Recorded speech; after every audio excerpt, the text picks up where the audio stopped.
शैतान जानता है कि वो कर्ज जो शैतान तुम्हें देना चाहता है वो नहीं दे पाएगा अगर तू यहोवा की बुलाहट को पूरा करेगा।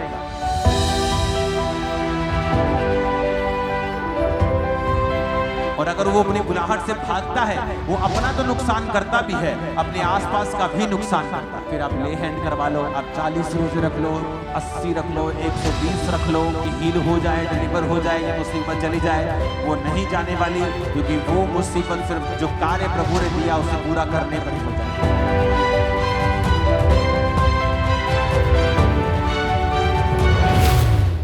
योना नबी की पुस्तक 1 अध्याय उसकी 1 आयत में यहोवा का ये वचन अमित्ते के पुत्र योना के पास पहुंचा, उठकर उस बड़े नगर निनवे को जा और उसके विरुद्ध प्रचार कर, क्योंकि उसकी बुराई मेरी दृष्टि में बढ़ गई है। परंतु योना यहोवा के सम्मुख से तरशीश को भाग जाने के लिए उठा और याफा नगर को जाकर तरशीश जाने वाला एक जहाज पाया और किराया देकर उस पर चढ़ गया और उसके साथ यहोवा के सम्मुख से वो तरशीश को चला जाए। तब यहोवा ने समुद्र में एक प्रचंड आंधी चलाई और समुद्र में बड़ी आंधी उठी कि जहाज टूटने पर था।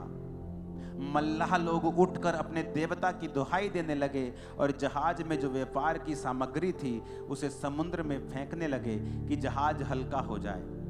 परंतु योना जहाज के निचले भाग में उतरकर सो गया था और गहरी नींद में पड़ा हुआ था। तब मांझी उसके निकट आकर कहने लगा, तू भारी नींद में पड़ा हुआ क्या करता है? उठ अपने देवता की दुहाई दे, संभव है कि ईश्वर हमारी चिंता करे और हमारा नाश ना हो। तब उन्होंने आपस में कहा, आओ हम चिट्ठी डालकर जान लें कि ये विपत्ति हम पर किसके कारण पड़ी है। तब उन्होंने चिट्ठी डाली और चिट्ठी योना के नाम पर निकली। तब उन्होंने उससे कहा, हमें बता कि किसके कारण ये विपत्ति हम पर पड़ी है। तेरा बिजनेस, तेरा उद्यम क्या है? तू कहां से आता है और तू किस देश और किस जाति का है? योना ने उन भाइयों से कहा, मैं इब्री हूं और स्वर्ग का परमेश्वर यहोवा जिसने जल स्थल दोनों को बनाया है उसी का भय मानता हूं। तब वे बहुत डर गए और उससे कहने लगे, तूने ये क्या किया है? वे जान गए थे कि वो यहोवा के सम्मुख से भाग आया है, क्योंकि उसने आप ही उनको बता दिया था। तब उन्होंने योना से पूछा, हम तेरे साथ क्या करें जिससे समुद्र शांत हो जाए? उस समय समुद्र की लहरें और भी बढ़ती जाती थी। योना ने उनसे कहा, मुझे उठाकर समुद्र में फेंक दो, तब समुद्र शांत पड़ जाएगा, क्योंकि मैं जानता हूं कि यह भारी आंधी तुम्हारे ऊपर मेरे ही कारण आई है। तो भी वो बड़े यत्न से खेते रहे कि उसको किनारे पर लगाएं, परंतु पहुंच ना सके, क्योंकि समुद्र की लहरें उनके विरुद्ध बढ़ती ही जाती थी।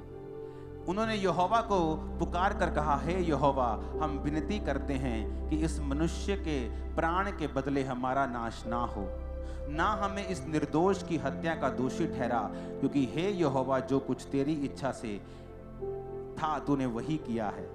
तब उन्होंने योना को उठाकर समुद्र में फेंक दिया और समुद्र की भयानक लहरें थम गईं।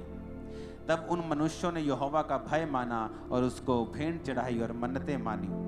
यहोवा ने एक बड़ा मच्छ ठहराया था कि वो योना को निगल ले, और योना उस मगरमच्छ के पेट में 3 दिन और 3 रात पड़ा रहा। अब यहां पर परमेश्वर अपने एक दास को कहता है कि बेटा जा और निनवे नगर को जाके उनके बारे में प्रचार कर। जब आप योना 3 उसकी 4 आयत को पढ़ते हैं कि अब से 40 दिन के बीतने पर निनवे उलट दिया जाएगा, कि परमेश्वर कहता है कि जा बेटा प्रचार कर ऐसे देश में जाके जो मुझसे मुकर गए हैं, और जा और उनको बता कि वो मन फिराएं और अपना प्रचार कर। और वचन कहता है कि योना यहोवा के सम्मुख से किसी और शहर को भागने के लिए चला। किराया देकर एक सुंदर से क्रूज शिप में चला गया कि चलो नजारे लेंगे, समुद्र के नजारे लेंगे। कौन सेवा करता फिरेगा? ये लोगों के पास जाएंगे, ये लोग सताएंगे मुझे। परमेश्वर तू दयालु है, तू अनुग्रहकारी है, तू इनको बचा ही लेगा, तू उनको कौन सा नाश करेगा? तू कितने सालों से कह रहा है कि मैं नाश कर दूंगा, करता तो तू है नहीं। परमेश्वर अपने आप बचा लेगा। और ये सोचकर शैतान की बातें उसके मन में आई और वो परमेश्वर के सामने से भाग गया।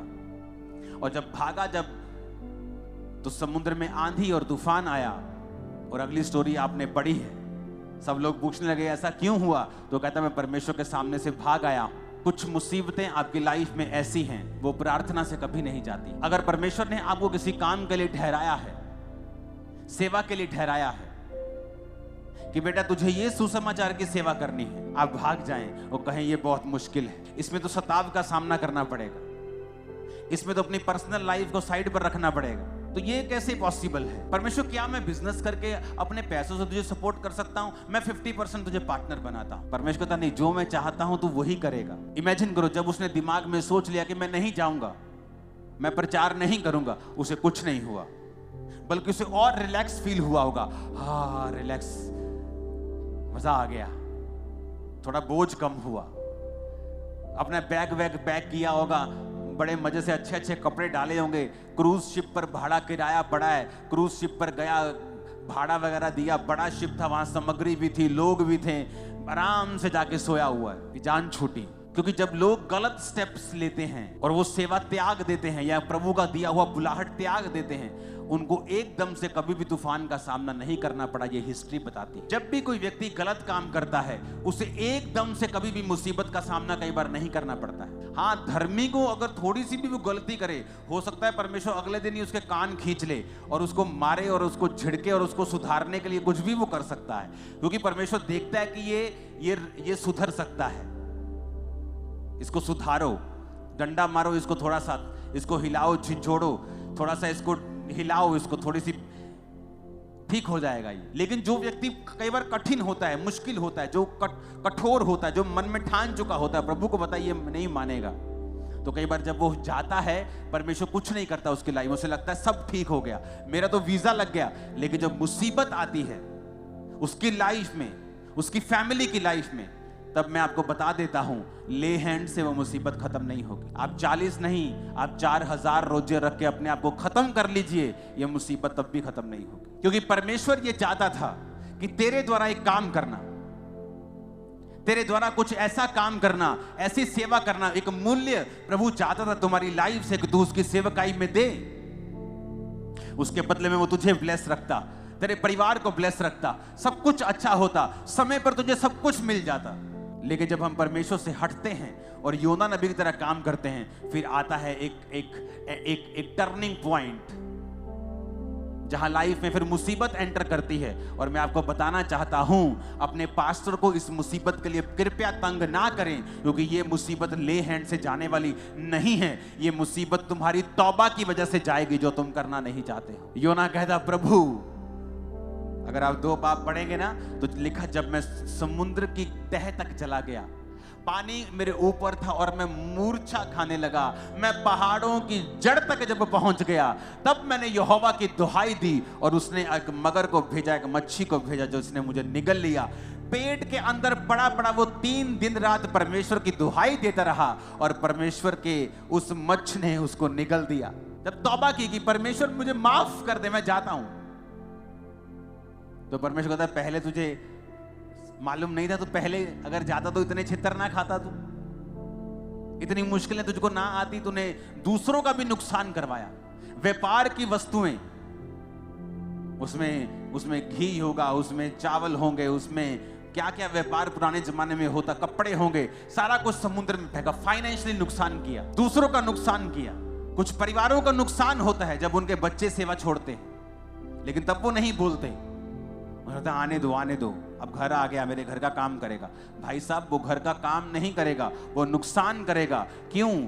क्योंकि वचन ऐसा कहता है कि यहोवा के घर में, उसकी सेवा में जो आशीष है, पीछे मुड़ने पर वो श्राप है। क्योंकि प्रभु उसी श्राप से तुम्हें बचाना चाहता है, इसलिए वो तुझे सेवा के लिए बुला रहा। अगर मैं सेवा ना करता, मैं जीवित नहीं रहता, मुझे मालूम है। तो परमेश्वर ने उस कर्ज को खत्म करने के लिए मुझे कहा, अगर तू सेवा करेगा वो कर्ज खत्म हो जाएगा। तो शैतान जानता है कि वो कर्ज जो शैतान तुम्हें देना चाहता है, वो नहीं दे पाएगा अगर तू यहोवा की बुलाहट को पूरा करेगा। अब किसी के जीवन में बुलाहट कुछ है और किसी के जीवन में कुछ है, और अगर वो अपनी बुलाहट से भागता है, वो अपना तो नुकसान करता भी है, अपने आसपास का भी नुकसान करता है। फिर आप ले हैंड करवा लो, आप 40 रोजे रख लो, 80 रख लो, 120 रख लो, कि हील हो जाए, डिलीवर हो जाए, ये मुसीबत चली जाए, वो नहीं जाने वाली, क्योंकि वो मुसीबत सिर्फ तौबा से जाएगी।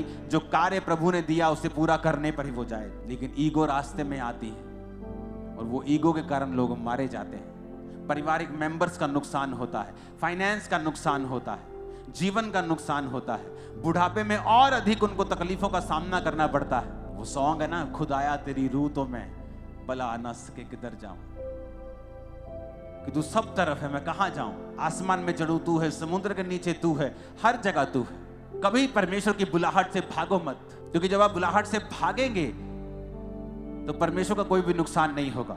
आपकी जगह आपसे बेटर पर्सन उस जगह को ले लेगा, उस भवन का भी नुकसान नहीं होगा। परमेश्वर अपने काम को कर लेगा, प्रभु का नुकसान भी नहीं होगा।